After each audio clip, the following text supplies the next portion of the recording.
பாபா சாஹிப் அம்பேத்கரின் ஜனநாயகம் என்கிற ஆகச்சிறந்த இந்த தொகுப்பு நூலை வெளியிடுகிற இந்த நிகழ்வை மிகச்சிறப்பாக ஒருங்கிணைத்து கொண்டிருக்கிற முனைவர் மரியாதைக்குரிய தோழர் அம்பேத்கர் அவர்களே, முன்னிலை உரையாற்றி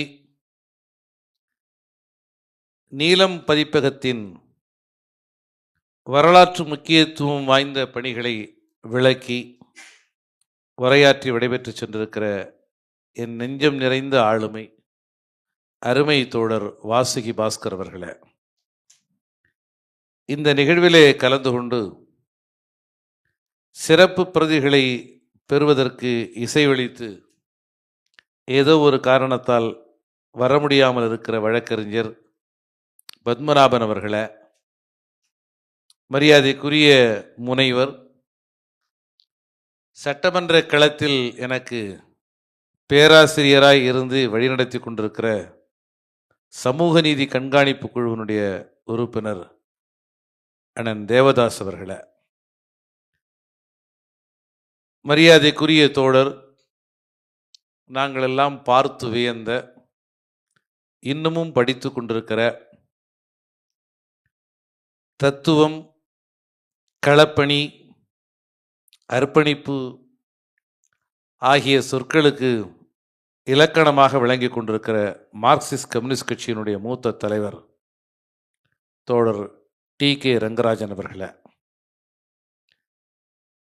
இந்த ஆகச்சிறந்த நூலை தொகுத்து வழங்கியிருக்கிற முனைவர் அருமை தோழர் ஜெயபாலன் அவர்களே, அன்பு இளவல் முனைவர் விஜயகுமார் அவர்களே, இந்த நிகழ்விலே கலந்து கொண்டு இதனை சிறப்பித்துக் கொண்டிருக்கிற எனது வழிகாட்டிகளில் ஒருவர் அண்ணன் அன்பன் அவர்களே, மரியாதைக்குரிய ஐயா செல்லப்பன் அவர்களே, அருமை உறவுகளே, உங்கள் அனைவருக்கும் என்னுடைய பணிவான வணக்கத்தை தெரிவித்துக் கொள்கிறேன். பாபா சாஹிப் அம்பேத்கரின் ஜனநாயகம் என்கிற இந்த நூல் இதுவரை நாம் வாசித்திராத, தமிழுலகம் அறிந்திராத சில உரைகளை நமக்கு அடையாளப்படுத்துகிற, அறிமுகப்படுத்துகிற ஒரு முயற்சியில் வெற்றி பெற்றிருக்கிறது. இந்த ஆகச்சிறந்த நூலை மிக முக்கியமான தருணத்தில், தேசத்தின் குடியரசு பவள விழா 75வது ஆண்டு குடியரசு தினம், அந்த விழா கொண்டாடப்படுகிற தருணத்தில் ஜனநாயகம் தொடர்பான உரையாடலை உந்தி நகர்த்துகிற முயற்சியாக இந்த ஆகச்சிறந்த நூலை தொகுத்து வெளியிட்டிருக்கிற அருமை தோழர் ஜெயபாலன், விஜயகுமார் அவர்களை மீண்டும் ஒரு முறை மனம் நிறைந்து வாழ்த்துகிறேன், பாராட்டுகிறேன். ஏற்கனவே ஒரு முறை அல்லது இருமுறை இந்த அரங்கத்திற்கு பரபரப்பான சூழலில் வந்து போனதாக நினைவு. இன்றுதான் கொஞ்சம் நிதானமாக எல்லா பணிகளையும் தவிர்த்துவிட்டு சிறிது நேரம் அண்ணன் வாசுகி பாஸ்கர் அவர்களோடு இருக்க வேண்டும். எப்படியாவது அவர் இரவு ஒரு சிற்றுண்டி தருவார், அதையும் பகிர்ந்து கொண்டு விடைபெற வேண்டும் என்கிற அடிப்படையில் நான் வந்திருக்கிறேன். உண்மையிலே இந்த அரங்கை பார்க்கிற போது என்னை அறியாமல் ஒரு ஆனந்த கண்ணீர் வெளிப்படுகிறது என்பதை நான் சொல்ல கடமைப்பட்டிருக்கிறேன். மிக சிறப்பான ஒரு முயற்சி. நீலம் பதிப்பகம் இவ்வளவு பணிகளை செய்திருக்கிறதா, இவற்றையெல்லாம் ஏன் நாம் பார்க்க தவறி இருக்கிறோம் என்று என்னை நானே கேட்டுக்கொண்டேன். உண்மையிலே நான் வருகிற போது சட்டமன்ற உறுப்பினராக நான் ஆற்றிய உரைகளை எல்லாம் நீங்கள் ஏன் பார்க்க மாட்டேன் என்கிறீர்கள் என்று ஒரு கேள்வியை கேட்க வேண்டும் என்று மனதிற்குள் நினைத்து கொண்டுதான் வந்தேன். அண்ணன் ஜெயபாலனிடத்திலும் அதை சொன்னேன். ஏதோ என்னால் முடிந்தவரை தயாரித்து சில உரைகளை எல்லாம் நான் பதிவு செய்து கொண்டிருக்கிறேன். நீங்கள் கொஞ்சம் வழி நடத்தினால்தானே அது சரியாக இருக்கும். நான் என்ன ஒரு தனி மனிதனா, நீங்கள் எல்லோரும் சேர்ந்தல்லவா என்னை நகர்த்த வேண்டும் என்று உங்களிடத்திலே உரிமையாக என்னை கவனிக்க வேண்டும் என்கிற கோரிக்கை வைப்பதற்காக வந்த நான் பிரமிக்க தகுந்த இந்த பணிகளை பார்த்து நான் வியப்படைகிறேன், நெகிழ்ச்சி அடைகிறேன், மகிழ்ச்சி அடைகிறேன். 1000 புரட்சியாளர் அம்பேத்கருடைய திருவுருவச் சிலைகளை நிறுவுவதற்கு இணையான பணியை இந்த பதிப்பகம் தொடர்ந்து செய்து கொண்டிருக்கிறது என்று நான் உணர்கிறேன். அதிலும் மரியாதைக்குரிய தோழர் வாசுகி பாஸ்கர் அவர்கள் ஒரு தோழமை உணர்வோடு அனைவரையும் அரவணைக்கக்கூடிய ஒரு சகோதரர். ஆகவே இந்த பணிகள் தொடர வேண்டும். மென்மேலும் புதிய சிந்தனையாளர்கள் வெளி உலகத்திற்கு அறிமுகமாக வேண்டும். நீண்ட நெடிய காலம் சனாதன இருட்டுக்குள் சிக்கித் தவிக்கிற அறிவார்ந்த இந்த சமூகம் இந்த இருளை கிழித்தெறிவதற்கான ஒரு வாளாக நீலம் பதிப்பகம் களமாடும் என்கிற நம்பிக்கையை நான் வெளிப்படுத்த கடமைப்பட்டிருக்கிறேன். இந்த நூல் குறித்து எப்படியாவது அதற்குள்ளே போய் கொஞ்சம் வாசித்து விட வேண்டும் என்று நான் ஆசைப்பட்டேன். ஆனால் அதற்கான வாய்ப்பும் தருணமும் கிடைக்கவில்லை. ஒருவேளை வாய்ப்பும் தருணமும் கிடைத்திருந்தால் நீங்கள் வாசித்திருப்பீர்களா என்று கேட்கலாம். அது என்னவோ இப்போதெல்லாம் வாசிப்பு என்பது கை கூடுவதே இல்லை. அதற்கு அடிப்படை காரணம் ஒரு உரையாடல் தேவைப்படுகிறது. கடந்த 15 ஆண்டுகளுக்கு முன்னால் தொடர்ந்து உரையாடி கொண்டே இருப்போம். உடன்பட்டும் முரண்பட்டும் அந்த உரையாடல் நடக்கும். அப்படி உரையாடல் நடக்கிற போது அம்பேத்கரின் ஜனநாயகம் என்கிற இந்த நூலில் அவர் ஆற்றியிருக்கிற உரையை நீங்கள் பார்த்தீர்களா? நாடாளுமன்ற ஜனநாயகம் தோற்று போனால் வன்முறையும் அராஜகம் எழும் என்று புரட்சியாளர் அம்பேத்கர் பதிவு செய்ததை நான் இங்கே சுட்டிக்காட்ட கடமைப்பட்டிருக்கிறேன் என்று யாராவது ஒருவர் பேசுகிற போது சொல்வார். உடனடியாக மறுநாளே போய் எங்கே அந்த புத்தகம் இருக்கிறது, என்ன நமக்கு தெரியாத ஏதோ ஒரு செய்தி இங்கே சொல்லியிருக்கிறார்களே என்று அந்த தோழமை சார்ந்த கருத்தியல் சார்ந்த தொடர் உரையாடல்கள் ஒரு வாசிப்பை உந்தி தள்ளிக்கொண்டே இருந்தன. ஒருவேளை அத்தகைய வாசிப்புகள் நிகழுகிற இடத்திலே இருந்து நான் வெளியேறிவிட்டேனா எனக்கு தெரியவில்லை. ஆனால் அத்தகைய உரையாடல்களோடு ஒரு பிணைப்பு கொள்ளக்கூடிய சூழல் எனக்கு இல்லாததால் கூட வாசிப்புகளில் ஒரு விதமான அயற்சி ஏற்பட்டிருக்கிறது. அப்படியே மாலை இந்த நூலை பார்த்து கொண்டு ஒரு வரியை படித்தபோது எனக்கு அதிர்ச்சியாகிவிட்டது. பக்கம் 11 இதன் விளைவாக பல்வேறு விஷயங்களை புரட்சியாளர் அம்பேத்கருடைய அந்த அந்த லாஜிக்கல் சென்ஸ் அப்படியே ஒரு விஷயத்தை சொல்கிறதுக்கு முன்னாடி அதை அப்படியே யாருமே மறுக்க முடியாத வகையை அடுக்கிக்கிட்டே வருவார். அப்படி சொல்லிட்டு கடைசியாக சொல்கிறாரு, இதன் விளைவாக சுதந்திரம் சமத்துவத்தை விழுங்கி ஏப்பம் விட்டு விட்டது அப்படின்னு சொல்கிறார். இந்த வார்த்தையை என்னை அப்படியே அடித்து நொறுக்குது. எப்படி சுதந்திரம், இந்தியாவுக்கு கிடைத்த சுதந்திரம் எவ்வாறு சமத்துவத்தை விழுங்க முடியும் அப்படிங்கிற கேள்வி இருக்கிறது. இந்த பாராளுமன்ற ஜனநாயகம் என்கிற வடிவத்துக்குள் சனாதன சக்திகள் மீண்டும் தங்களை மீட்டுருவாக்கம் செய்கிற வேலையிலே தொடர்ச்சியாக இறங்கி இன்று ஒரு மத பெரும்பான்மைவாதம் என்கிற அடிப்படையில் ஜனநாயகத்திற்கும் கும்பல் ஆட்சிக்கும் இடையிலே வேறுபாடு இல்லாத வகையிலே ஒரு கும்பல் ஆட்சியே ஜனநாயகம் என்பதை போல சிறுபான்மையோரின் குரலை நசுக்குகிற பெரும்பான்மைவாதத்தையே ஜனநாயகம் என்பதை போல கொண்டு வருவதன் மூலமாக இங்கு எவ்வாறு சமத்துவம் முற்று முழுவதுமாக ஒரு மாபெரும் நெருக்கடியில் இருக்கிறது, வீழ்த்தப்பட்டிருக்கிறது, காயப்படுத்தப்பட்டிருக்கிறது என்பதை அனுபவபூர்வமாக நாம் இன்று புரிந்து கொண்டிருக்கிறோம். ஆனால்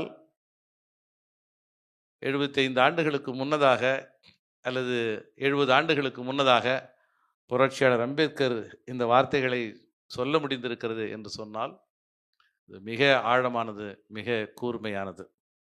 ஆகவே இந்த நூலுக்குள் இளைஞர்கள் தொடர்ந்து பயணப்பட வேண்டும். புரட்சியாளர் அம்பேத்கருடைய பன்முக பார்வையை நாம் உள்வாங்கிக் கொள்ள வேண்டும். புரட்சியாளர் அம்பேத்கருடைய பார்வையை மாத்திரமல்லாமல் அவரது சமகாலத்திலே இதே கருத்துக்கள் தொடர்பாக மற்ற அறிஞர்கள், போராட்ட களத்தில் நின்றவர்கள் சொன்ன கருத்துக்களையும் இணைத்தும் பிணைத்தும் பகுத்தும் தொகுத்தும் ஒரு வரலாற்று வெளிச்சத்தை நாம உருவாக்கி கொள்ள வேண்டும். அதற்கு இந்த நூல் ஒரு ஆகச் சிறந்த பங்களிப்பை செய்திருக்கிறது என்று நான் நம்புகிறேன். மீண்டும் இந்த 2 ஆகச்சிறந்த ஆளுமைகளையும் மனம் நிறைந்து பாராட்டுகிறேன். அண்ணன் ஜெயபாலனிடத்தில் இருக்கிற ஒரு சிறப்பு, பெரிய பணிகளை நானெல்லாம் சிறிய பணியை செய்தாலே, யாராவது ஒரு சின்ன நிகழ்ச்சியை நடத்தி முடித்து விட்டாலே மறுநாள் எப்படி அந்த நிகழ்ச்சி எப்படி இருந்துச்சு, இன்னும் 10 பேர்கிட்ட கேட்டு அவர்கள் யாராவது சூப்பராக இருந்துச்சுன்னு சொல்லுகிற வரை அவர்களை விடுவதே இல்லை. ஆனால் மிகப்பெரிய பணிகளை செய்துவிட்டு ஏதோ அவர் வரவேற்று அழைத்து உள்ளே கொண்டு வந்து எங்களை உட்கார வைத்த போது, இங்கே ஏதோ ஒரு சாதாரணமாக தேநீர் கொடுப்பதற்காக பரிமாறுவதற்காக வந்த ஒரு தோழரை போல அவ்வளவு மிக எளிமையாக அவர் இருக்கிறார். ஆக அவர் பெற்றிருக்கிற அறிவு அவரை நிதானம் கொள்ள செய்திருக்கிறது. அறிவுலகம் எவ்வளவு விரிவானது, அறிவு என்பதே நம்முடைய அறியாமையை புரிந்து கொள்ள உதவுகிற ஒரு கருவி என்று சொல்வார்கள். ஆகவே அந்த அளவில் ஒரு ஆக சிறந்த அறிஞராக அண்ணன் ஜெயபாலன் விளங்குகிறார். 2014 ஒரு சின்ன நிகழ்ச்சி, இதை போலவே ஒரு சின்ன நிகழ்ச்சி, ஒரு ஐக்கிய அரங்கமோ ஏதோ நினைக்கிறேன், நினைக்கிறேன் அயோத்திதாச பண்டிதருடைய அவருடைய நினைவேந்தல் 100 ஆண்டுகளை தொட்டிருக்கிறது. அவருடைய நினைவு நூற்றாண்டு என்கிற வகையிலே ஒரு உரையாடலை நிகழ்த்திய போது அந்த உரையாடலில் மிகப்பெரிய சிக்கல் ஏற்பட்டது. விடுதலை சிறுத்தைகளுக்கு அப்பால் இருக்கிற தோழர்களை எல்லாம் எப்படியாவது விடுதலை சிறுத்தைகளை நோக்கி கொண்டு வந்து விட வேண்டும் என்கிற ரகசிய திட்டத்தோடு சிந்தனை செல்வன் கட்சிக்கு அப்பாற்பட்ட கருத்தியலாளர்களை ஒருங்கிணைக்கிறான் என்று வந்தவர்கள் எல்லோரும் என்னை சந்தேகத்தோடு பார்த்தார்கள். விடுதலை சிறுத்தைகள் கட்சியிலே இருந்து செய்ய வேண்டிய பணியை இவன் ஏன் கட்சியை தாண்டி இருக்கிற சிந்தனையாளர்களை ஒருங்கிணைத்து செய்கிறான் என்று கடுமையான நெருக்கடிக்கு நான் ஆளானேன். ஒரு கட்சி என்பது ஒரு இயந்திரம், மிக முக்கியமானது. ஒரு சமூக விடுதலையிலே ஒரு கட்சியினுடைய பாத்திரத்தை எந்த வகையிலும் குறைத்து மதிப்பிட முடியாது. அதனால் கட்சியே எல்லாவற்றையும் செய்ய வேண்டும் என்று கருதுவதிலே எனக்கு மாறுபட்ட கருத்து இருக்கிறது. எல்லா இடங்களிலும் இருந்து வருகிற பல்வேறு விதமான ஆக்கப்பூர்வமான அம்சங்களை உள்வாங்குவது என்பது மிக மிக அவசியமானது என்று நான் கருதுகிறேன். அதில் சில புள்ளிகளில் உடன்பட்டும் நாம் நகரலாம், சில புள்ளிகளில் முரண்பட்டும் நிகழலாம். முரண்பாடு என்பதுதான் உண்மையிலே தோழமையின் ஒரு அழகான அம்சம்.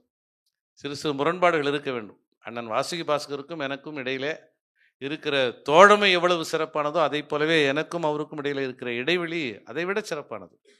அந்த இடைவெளி இருப்பதால் தான் நாங்கள் இயங்கிக் கொண்டே இருக்கிறோம். 100 விழுக்காடு சிந்தனை செல்வன் சொல்வது எல்லாம் சரிதான் என்று அவர் முடிவெடுத்து விட்டால் அவர் செயல்பட மாட்டார். அண்ணன் பாஸ்கர் அவர்கள் செய்வது எல்லாம் சரி என்று நான் முடிவெடுத்து விட்டால் நான் செயல்பட மாட்டேன். எங்களுக்கு இடையிலே உடன்பட்ட புள்ளியும் இருக்கிறது, இன்னும் செய்ய வேண்டிய புள்ளிகளும் இருக்கிறது என்கிற அடிப்படையில் விடுதலை சார்ந்த இயக்கங்களுக்கு மத்தியிலே, சிந்தனையாளர்களுக்கு மத்தியிலே ஒரு உறவு வேண்டும் என்கிற அடிப்படையில் நான் முன்னெடுத்த அந்த முயற்சி தோற்று போய் அது சிக்கலில் போய் நின்றது. அப்பொழுது கர்ச்சிப்பை எடுத்து கொண்டு வந்து என்னுடைய கண்ணை துடைத்த ஒரு நண்பர் இங்கே அமர்ந்திருக்கிற அருமை சகோதரர் விஜயகுமார் அவர்கள். மிக இளைஞராக அப்பொழுது அவரை பார்த்தேன். அவர் ஒரு தொடக்க நிலை ஒரு ஆய்வறிஞராக, ஆய்வு மாணவராக அவரை பார்த்தேன். இந்த 10 ஆண்டுகளில் ஒரு ஆகச் சிறந்த சிந்தனையாளராக, அரிய படைப்பாளராக அவர் உருவாகி இருப்பது எனக்கு மிகுந்த மகிழ்ச்சியை தருகிறது. நூல் வெளியீட்டு நிகழ்விலே கலந்து கொண்டு விடைபெறுகிற இந்த தருணத்தில் ஒன்றை நான் சொல்ல விரும்புகிறேன். அண்ணன் வாசுகி பாஸ்கர் போன்றவர்களோடு அதை பகிர்ந்து கொள்ள விரும்புகிறேன். பொதுவாக இந்தியாவின் பிற மாநிலங்களுக்கு என் போன்றவர்கள் வேறு ஏதாவது கருத்தரங்கங்களுக்கோ வேறு ஏதாவது நிகழ்வுகளை ஒட்டியோ போகிற போது பல தருணங்களில் Sinthanai Selvan came from the land of social justice, that is Tamil Nadu என்று சொல்லி எங்களை அழைப்பதை நான் பல தருணங்களில் பார்த்திருக்கிறேன். எல்லோரும் கரவொலி எழுப்பி தமிழ்நாடு என்று சொன்னாலே சமூக நீதிக்கான கருத்தியலில் மிக ஒரு முன்னோடி மாநிலம் என்கிற ஒரு உளவியல் இந்தியாவின் பிற பகுதிகளில் இருக்கிறது. அது ஒன்றும் பிழையான கருத்தும் அல்ல, அந்த கருத்துக்கு பொருத்தமான நிலம்தான் தமிழ்நாடு. ஆனால் அதே சமயத்தில் இந்தியாவிலேயே புரட்சியாளர் அம்பேத்கருடைய திருவுருவச் சிலைகள் இரும்பு கூண்டில் இருக்கிற ஒரே மாநிலம் தமிழ்நாடாகத்தான் இருக்கிறது. இந்த முரண்பாட்டை என்னால் புரிந்து கொள்ளவே முடியவில்லை. இதை ஏதோ வெறும் சாதிய ரீதியான ஒரு இறுக்கமாக மாத்திரம் என்னால் கடந்து போக முடியவில்லை. தமிழ் சமூகத்தில் மிக முக்கியமான 3 விதமான கருத்தியல் போக்குகள். ஒன்று இடதுசாரிகள், இன்னொன்று திராவிட இயக்க கருத்தியல், இன்னொன்று தமிழ் தேசிய கருத்தியல் என்று நாம் வகைப்படுத்திக் கொள்ளலாம். 4வதாக புரட்சியாளர் அம்பேத்கரை மையமாக கொண்டு சாதி ஒழிப்பு அரசியலை முன்னெடுக்கிற அம்பேத்கர் இயக்கங்களின் கருத்தியல் போக்கு. இந்த 3 கருத்தியல் என்று நான் முன்னால் சொன்ன இந்த 3 கருத்தியல் போக்குகளிலும் தமிழ் சூழலில், அகில இந்திய அளவில் எனக்கு தெரியாது, தமிழ் சூழலில் அம்பேத்கர் எவ்வாறு புரிந்து கொள்ளப்பட்டிருக்கிறார், அந்த ஆய்வு இப்பொழுது தேவைப்படுகிறதோ என்று நான் கருதுகிறேன். ஏனென்று சொன்னால், குடியரசு தின விழாவினுடைய பவள விழா, அது 75வது விழா ஆண்டு, அரசமைப்பு சாசன நாள் என்று சொல்லப்படுகிற நவம்பர் 26, 2024 என்பது 75வது ஆண்டு. ஆகவே தமிழக அரசு அதில் கவனம் செலுத்தி சிறப்பு செயல் திட்டங்களை உருவாக்க வேண்டும் என்று முதல் முறையாக நான் நம்முடைய தலைமைச் செயலாளரிடத்திலே போய் ஒரு மனுவை கொடுத்தபோது அவர் ஆச்சரியமாக 75வது ஆண்டா என்று கேட்டார். பிறகு அவர் சுதாரித்து கொண்டு சில முயற்சிகளையும் முன்னெடுத்தார். இந்தியாவிலே மிக முக்கியமாக தமிழக அரசு அதற்காக ஒரு நன்றியும் சொன்னார். பரவாயில்லை, சரியான நேரத்தில் இதை நினைவுபடுத்தினீர்கள். ஆகவே தமிழ்நாடு முழுவதிலும் இருக்கிற அரசு அலுவலகங்களிலே அதற்கான ஒரு உறுதிமொழி ஏற்கக்கூடிய ஒரு நிகழ்ச்சியை தமிழக அரசு செய்து நான் நன்றியோடு அதை நினைவு கூற கடமைப்பட்டது. ஆனால் அதே சமயத்தில் பிற முக்கியமான செயலாளர்களையும் அவர் சந்திக்க சொன்னார். ஒரு அரசு என்று சொன்னால் சில கருத்துருவாக்க சக்திகள் இருப்பார்கள். அவ்வாறு போய் பார்த்தபோது கொஞ்சம் கவனமாக அல்லவா இதை செய்ய வேண்டும். இதே நாளில் அரசியல் சாசனத்தை எரிப்பேன் என்று தந்தை பெரியார் ஒரு போராட்டத்தை நடத்தியிருக்கிறாரே என்று மிக முக்கியமான கருத்தியல் உரையாடலோடு தங்களை பிணைத்து கொண்டிருக்கிற அரசு முதன்மை செயலாளர்கள் என்னிடத்திலே அதை சுட்டி காட்டினார்கள். ஆக ஒரு சமூக நீதி கருத்தியலை உள்வாங்கி வெளிப்படுத்தக்கூடிய திராவிட இயக்கங்கள் தொடக்க நிலையில் எதற்காக அரசியல் சாசனத்தின் மீது ஒரு பெரும் வெறுப்பை வெளிப்படுத்தினார்கள்? ஒருவேளை இந்திய ஒன்றியத்தோடு தங்களை இணைத்துக் கொள்வதிலே தமிழகத்திற்கு எப்பொழுதுமே ஒரு தயக்கம் இருந்திருக்கிறது. தன்னுடைய தனித்துவத்தை நிலைநிறுத்துவதற்கான முயற்சியில் தமிழகம் நின்றிருக்கிறது. ஆக இந்திய ஒன்றியத்தின் மீதான வெறுப்பு, அது அரசியலமைப்பு சாசனத்தின் மீதான வெறுப்பு, பிறகு அதுவே அம்பேத்கரை எதிர்மறையாக போர்ட்ரேட் செய்யக்கூடிய, உருவகப்படுத்தக்கூடிய விஷயமாக, பிசி மக்களுக்கு என்று சொன்னால் பெரியார், எஸ்சி மக்களுக்கு மட்டுமே அம்பேத்கர் என்கிற ஒரு கருத்து நிலை உருவாவதற்கு அது அடிப்படை காரணமாக அமைந்திருக்கிறதோ? நான் ஒரு அறிஞன் அல்ல, ஆய்வாளன் அல்ல, நான் உரையாடல்களின் மூலமாக புரிந்து கொண்டதை சொல்கிறேன். பிற்படுத்தப்பட்டோர் நலத்துறை மானிய கோரிக்கை என்று வருகிற போது அதனுடைய பாலிசி நோட்டை கொடுப்பாங்க. அந்த கொள்கை குறிப்பேட்டை வாசிக்கிற போது கடந்த 2 ஆண்டுகளாக தொடர்ந்து நான் ஒரு எதிர்வினையாற்றி கொண்டிருக்கிறேன். பிற்படுத்தப்பட்டோர் மானிய கோரிக்கையினுடைய கொள்கை குறிப்பேட்டில் நீங்கள் அதனுடைய 6வது பாராவில் ஒரு வார்த்தை வரும். அரசமைப்பு சாசனம் நடைமுறைக்கு வந்தவுடன் நீதி கட்சி கொண்டு வந்த வகுப்புவாரி பிரதிநிதித்துவம் உச்ச நீதிமன்றத்தால் தடை செய்யப்பட்டு அது தடுத்து நிறுத்தப்பட்டது. அதாவது அரசமைப்பு நாடு விடுதலை அடைந்து அரசமைப்பு சாசனம் நடைமுறைக்கு வந்ததால் வகுப்புவாரி பிரதிநிதித்துவம் உச்ச நீதிமன்றத்தால் தடுக்கப்பட்டது. பெரியார் நடத்திய போராட்டத்தால் அரசியலமைப்பு சாசன திருத்தம் நடந்து அது மீண்டும். ஆக இந்த வார்த்தைகளை பொய்யை விட அரைகுறை உண்மை ஆபத்தானது என்று சொல்வார்கள். இப்போ இந்த வார்த்தைகளை மேலோட்டமாக பார்க்கிறவர்கள் அம்பேத்கர் இதில் முற்று முழுவதுமாக இவர்களை விட்டுவிட்டார். அம்பேத்கர் உருவாக்கிய அரசியல் சாசனம் நடைமுறைக்கு வந்தவுடன் பிற்படுத்தப்பட்டோருடைய இடஒதுக்கீடு உச்ச நீதிமன்றத்தால் தடுக்கப்பட்டு விட்டது என்று தான் புரிந்து கொள்ள முடியும். அதை நான் அரசு செயலாளரிடத்தில் விளக்கி சொன்னேன். இந்த முதல் சட்ட திருத்தம் என்று சொல்லப்படுகிற பிற்படுத்தப்பட்டோருக்கான இடஒதுக்கீட்டை உறுதிப்படுத்துகிற அந்த சட்ட திருத்தத்தை பாராளுமன்றத்திலே முன்மொழிந்தவர் சட்ட அமைச்சர் என்கிற முறையிலே புரட்சியாளர் அம்பேத்கர் தான். அதற்காக ஆதரவாக உரையாற்றியவர் புரட்சியாளர் அம்பேத்கர் தான். அவ்வாறு உரையாற்றுகிற போது உச்ச நீதிமன்றத்தினுடைய செயல்பாடுகள் குறித்து ஐ அட்டர்லி அன்சாட்டிஸ்ஃபைடு என்கிற வார்த்தையை அவ்வளவு கடுமையாக பதிவு செய்தவரும் புரட்சியாளர் அம்பேத்கர் தான். இந்த சட்டத்தை இறுதியாக யாத்து தந்தவர். நீங்கள் உற்று பார்த்தால் அது சட்ட திருத்தம் என்று சொல்ல முடியாது, ஒரு சட்ட விளக்கம்தான். அதில் சமத்துவம் என்பதையும் பாதிக்கப்பட்ட மக்களுக்கு செய்யக்கூடிய நலத்திட்டங்களையும் குழப்பிக்கொள்ளக்கூடாது என்கிற விளக்கம்தான் அந்த பிரிவில் இருக்கிறதே தவிர 16(4) என்று நான் கருதுகிறேன். 15(4), 16(4) இவைகளில் இருக்கிறதே தவிர இது ஒரு முற்றுமுழுதாக புதுதாக அரசியல் சாசனம் தன்னை ஒரு புதிய கான்செப்டுக்குள் கொண்டு வந்ததாக பொருள் கொள்ள முடியாது. ஏற்கனவே இருப்பதை விளக்கச் சொல்லியிருக்கிறார். இதற்கான எல்லா கருத்துக்களும் டைரக்டிவ் பிரின்சிபலில் இருப்பதையும் புரட்சியாளர் அம்பேத்கர் தன்னுடைய டிபேட்டிலே சொல்லியிருக்கிறார். ஆக திராவிட இயக்கங்கள் ஏன் புரட்சியாளர் அம்பேத்கரை அவ்வாறு புரிந்து கொண்டன? ஒருவேளை திராவிட இயக்கங்கள் தாங்கள் சமூக நீதி களத்திலே ஆற்றிய பெரும்பணிகளை தொடர்ந்து ஒரு வீரியமாக வலியுறுத்துவதற்காக அம்பேத்கருடைய சிந்தனைகளை பின்னுக்கு தள்ளிவிட்டார்களா, அல்லது அது இயல்பாக நடந்ததா, அல்லது எத்தகைய சூழல் நடந்தது என்பது எனக்கு புரியவில்லை. ஆனால் தமிழ்நாட்டிலே புரட்சியாளர் அம்பேத்கருடைய பெயரை உச்சரிப்பதற்கு கூட ஒரு மனத்தடை இருப்பதை பொதுவாக பார்க்க முடிகிறது. அதை போலவே இடதுசாரி இயக்கங்களும் இன்று சகோதரி கீதா என்னிடத்தில் வந்தார். தொழிலாளர் நல சட்டங்களுக்கான தொகுப்பு சட்டங்களை கோடு, அந்த லேபர் கோடு என்று ஒன்றிய அரசு கொண்டு வருகிறது, அதன் மூலமாக முத்தரப்பு பேச்சுவார்த்தை என்று கிடைத்திருக்கிற பெரும் உரிமை பறிக்கப்படுகிறது என்று சொன்னார். அப்போது அவரிடத்தில் நான் கேட்டேன், இந்த முத்தரப்பு பேச்சுவார்த்தை என்பதற்கான கருத்துருவை இந்தியாவிலே உருவாக்கியது யார் என்று நான் அவரிடத்தில் கேட்டேன். அது இந்தியாவிலே ஒரு மாநாடு நடந்தது, அதில் அரசு பிரதிநிதிகளும் தொழிலாளர்களும் ஆலை உரிமையாளர்களும் கலந்து கொண்டார்கள் என்று அவர் சொன்னார். இந்த மாநாடு யாருடைய தலைமையில் எப்பொழுது நடந்தது என்று தொடர்ந்து இந்த உரையாடல் நிகழ்ந்த பிறகு கடைசியாக அவர் உச்சரித்த பெயர் புரட்சியாளர் அம்பேத்கருடைய தலைமையில் தான் அது நடந்தது. ஆக ஆனால் புரட்சியாளர் அம்பேத்கர் இடதுசாரி இயக்கங்களாலும் கூட இந்திய அதிகார வர்க்கத்தை ஏற்றுக்கொள்ள முடியாத உளவியலிலிருந்து, இந்திய அதிகார வர்க்கத்தை எதிர்ப்பது என்கிற உளவியலிலிருந்து, இந்திய அதிகார வர்க்கத்தை பாதுகாக்கிற கருவியாக அரசியல் சாசனம் இருக்கிறது என்கிற மனநிலையிலிருந்து அரசமைப்பு சாசனத்தை எதிர்ப்பதையும், அம்பேத்கரை இந்திய ஆளும் வர்க்கத்தின் பாதுகாவலராக பார்ப்பதுமான ஒரு பார்வை இடதுசாரிகளுக்கும் இருந்திருக்கிறதோ என்று நான் கருதுகிறேன்.